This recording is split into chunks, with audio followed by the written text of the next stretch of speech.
नसताना देखील छत्रपती शिवरायांनी स्वप्न पाहिलं आणि ते स्वप्न सत्यामध्ये उतरवलं। 1674 साली रायगडावरती स्वराज्य स्थापन झालं। ही खऱ्या अर्थानं दुर्दम्य इच्छाशक्ती आणि छत्रपती शिवरायांकडे काय होतं तर छत्रपती शिवरायांचा आत्मविश्वास होता आणि त्या आत्मविश्वासाच्या जोरावरती महाराजांनी या महाराष्ट्राच्या मातीमध्ये स्वराज्य उभं केलं। आज आपल्याला आपल्या डोळ्यासमोर अनेक उदाहरणं आहेत आणि उदाहरणं आपण आपल्या आयुष्यामध्ये डोळ्यासमोर ठेवून आपण आपल्या आयुष्याची वाटचाल करू शकतो। माणसाने आयुष्यामध्ये निराश होण्यापेक्षा माणसाने आशावादी असणं फार गरजेचं आहे। प्रत्येक क्षणाला माणूस जर आशावादी राहिला तर त्याच्या आयुष्याचं परिवर्तन होऊ शकतं, पण आशावादी जर तो नाही राहिला तर त्याच्या जीवनामध्ये परिवर्तन होऊ शकत नाही।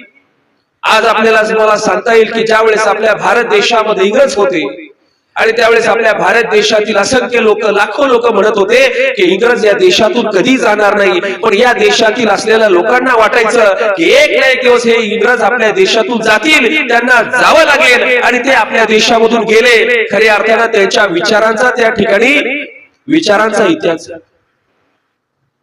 त्यांच्या विचारांचा विजय जे 1857 मध्ये आपल्याला शक्य झाले नाही ते 1947 मध्ये आपण करून दाखवलं। सातत्याने आपण त्या ठिकाणी गोष्टींचा पाठपुरावा केला आणि मग लाखो लोक जरी म्हणले की नाही होणार, 10 लोकांना जर वाटलं की आम्ही करू शकतो आणि 10 लोक जर एकत्र आले तर इतिहास उभा राहायला वेळ लागत नाही। आज आपला देश आपल्या देशासारखा देश या जगामध्ये नाही।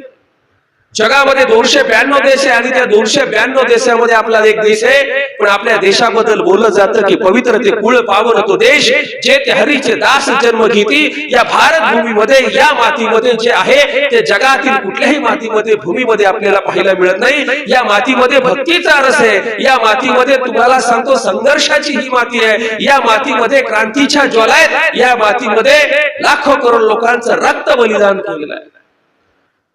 या मातीवरती या भूमीवरती प्रेम करणारी लाखो लोक आहेत, या भूमीसाठी आपल्या प्राणांच्या आहुती देणारी लोक आहेत आणि म्हणून खऱ्या अर्थाने देशभक्ती कशाला म्हणतात ही आपल्या भारत देशामध्ये आल्यानंतर आपल्याला पाहायला मिळेल। एक ईश्वराची भक्ती आणि एक देशाची भक्ती करणारी माणसं आपल्या मातीमध्ये आहेत, या भूमीमध्ये आहेत आणि म्हणून या मातीमध्ये आपला जन्म झाल्यानंतर या भूमीमध्ये आपला जन्म झाल्यानंतर आपण आपले विचार हे सातत्याने आशावादी ठेवले पाहिजे आणि प्रत्येक वेळेस आपण आपल्या मनामध्ये तो एक आत्मविश्वास जागृत ठेवणं गरजेचं आहे।